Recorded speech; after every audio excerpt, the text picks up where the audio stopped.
Ping Lacson, nais papanagutin si Donald Trump.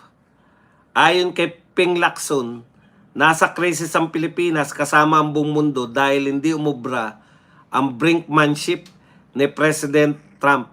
Sa katunayan, bumalik ito na parang boomerang. Dapat siyang papanagutin ng buong mundo kabilang na ang sarili niyang bansa, ang Estados Unidos. Ang ganda, no? Ito talaga si Lacson, sabi nga sa inyo, yung kasabihan namin na sa Bulacan, akmang-akma rito kay Lacson eh. Para kang sili, sahog sa lahat ng potahe. Alam nyo kung bakit? Lahat may reaksyon si Lacson. Lahat meron siyang say. Lahat meron siyang mga pananalita. At hindi simpleng pananalita, matitindi. Matitindi ang mga binibitawang salita nito ni Lacson. Mabibigat kay ika nga. Isa lang po ang hindi niya kayang bigatan. Yung trabaho niya sa Blue Ribbon Committee.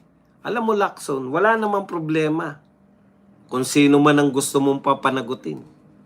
No? Kaya lang, pakikinggan ka ba ng mga Amerikano? Kung pananagutin nila si Donald Trump, hindi dahil sa'yo. kung ang mga Amerikano ay magalit kay Donald Trump, hindi dahil nagsalita ka na dapat papanagutin si Donald Trump. Yung mga sinasabi mo na yan, tokes mo lang yan na wala namang kahinatnan. Pero, nag-aaksaya ka ng panahon dyan para pumuna dyan sa mga nangyayari dyan. Okay lang naman din yun. Kung nagagampanan mo yung trabaho mo dito sa Pilipinas. Ika nga, di ba? Bago mo papanagutin yung presidente ng ibang lahi na sa tingin mo ay nagkasala sa mundo, ay bakit hindi mo muna panagutin yung mga leader ng Pilipinas na nagkasala sa Pilipinas? At yan po ay within your power. Ha? Ito talaga may power ka silang papanagutin. Yung gusto mong panagutin si Donald Trump, wala po yan, walang makikinig sa'yo. Sabihin pa ng mga Amerikano, huyo. Mahuyo ka pa dyan. Pero dito sa Pilipinas, mayroon kang mga pinuno ng pamahalaan na pwedeng habulin ikaw mismo sa kapasidad mo bilang pinuno ng Blue Ribbon Committee. Isa sa pinaka makapangyarihang komite sa Senado. Alam nyo ba yun? Alam mo ba yun? Nang pinamumunuan mo ang isa sa pinakamakapangyarihang komite sa Senado? Dahil ang komiteng pinamumunuan mo ay may kakayahang maparusahan. Ulitin ko, ang komiteng Blue Ribbon Committee na pinamumunuan mo may kakayahang maparusahan ang mga magnanakaw sa gobyerno.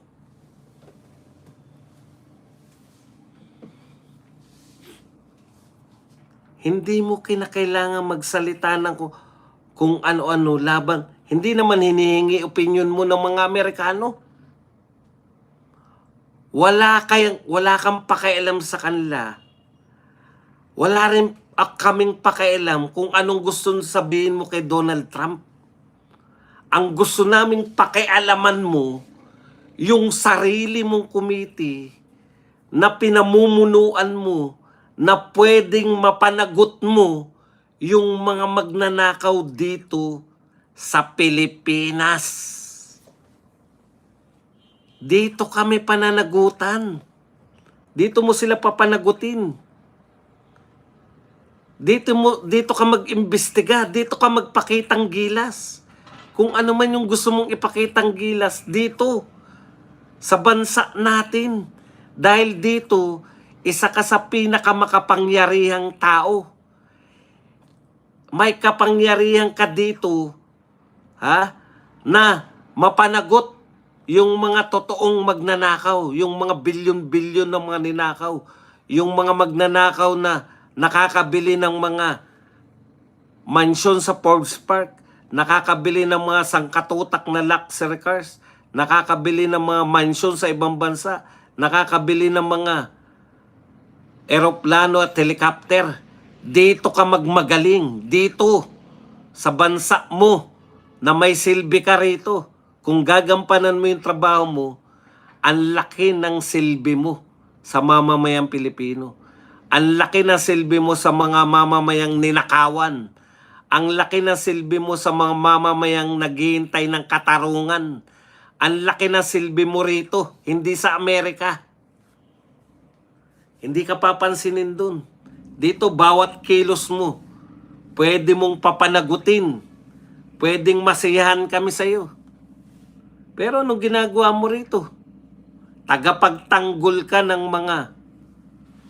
Hindi naman natin masabing tagapagtanggol ka. Hindi mo naman sila pinagtatanggol ng harapan. Di ba? Ikaw ang isa sa dahilan, ikaw ang nagiging balakid para makamtan namin yung katarungan laban sa mga magnanakaw. Dahil hindi ka nag-iimbestiga.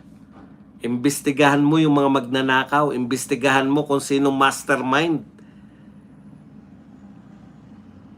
Matanda na kayo ni Tito Soto.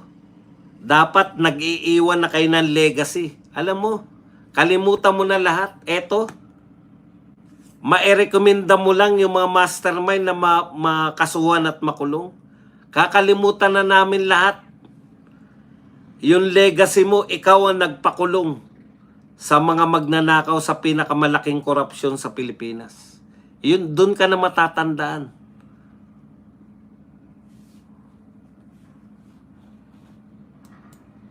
Wala po yan silbi, yung mga sausaw-sausaw na yan. Yan nga po yan, sausaw po yan.